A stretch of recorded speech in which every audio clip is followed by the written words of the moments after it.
हरे कृष्ण मेरे प्यारे भाइयों और बहनों। आज मैं एक कहानी पढ़ रहा था जो माओ से तंग की बचपन की कहानी थी। उस कहानी को पढ़ते पढ़ते मुझे कुछ ख्याल आया जिसको मैंने लिख दिया, उसको आपसे शेयर करता हूँ। माओ से तंग ने अपने बचपन की एक कहानी लिखा है। उन्होंने लिखा है कि मेरी माँ की एक बगिया थी छोटी सी झोपड़ी के पास, और ऐसा तो कोई कठोर आदमी नहीं था जो उस बगिया को देखकर दो क्षण रुक न गया हो और तारीफ़ न किया हो। माँ बूढ़ी हुई, बीमार पड़ी। माँ वो छोटा था। उसने कहा, तू फिक्र मत कर, बगिया को मैं देख लूँगा। वो दिन रात उस बगिया में लगा रहता है, मेहनत करता है। माँ निश्चिंत थी, पर जब माँ जगी और उठ के देखा तो पूरा निराश हो गई। पेड़ तो कब के मुर्दा हो चुके हैं, फूल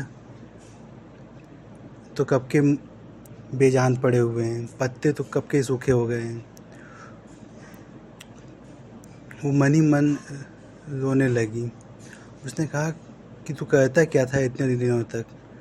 माँ ने कहा कि मैंने वो सब कुछ किया जो मैं कर सकता था। एक एक पत्ते के धूल झाड़ता था, उस पर पानी डालता था, चूमता था। मैंने सब कुछ किया और सब व्यर्थ चला गया।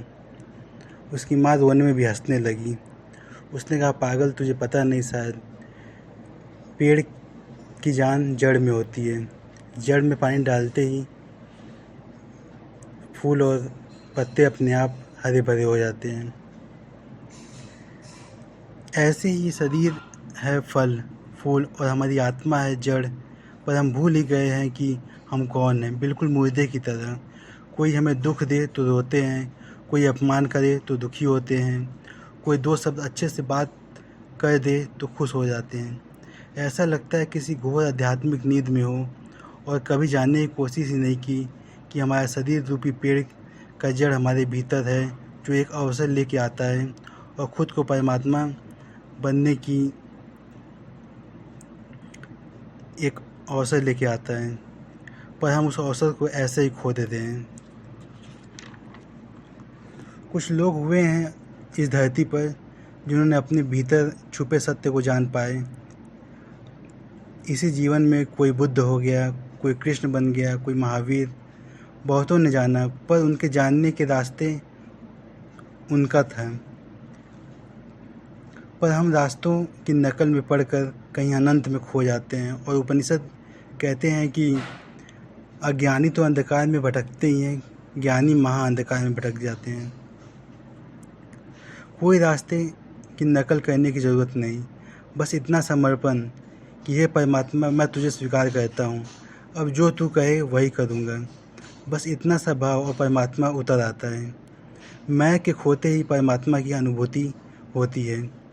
और उपनिषद कहते हैं कि परमात्मा दूर से भी दूर और पास से भी पास है। ये कैसा वक्तव्य हुआ? तर्क तो कहेगा कि दूर है तो दूर या पास हो तो पास, पर यह वक्तव्य बिल्कुल सही है। तर्क लाख कहे, गणित लाख कहे, पर तर्क और गणित की यहाँ कोई गति नहीं है।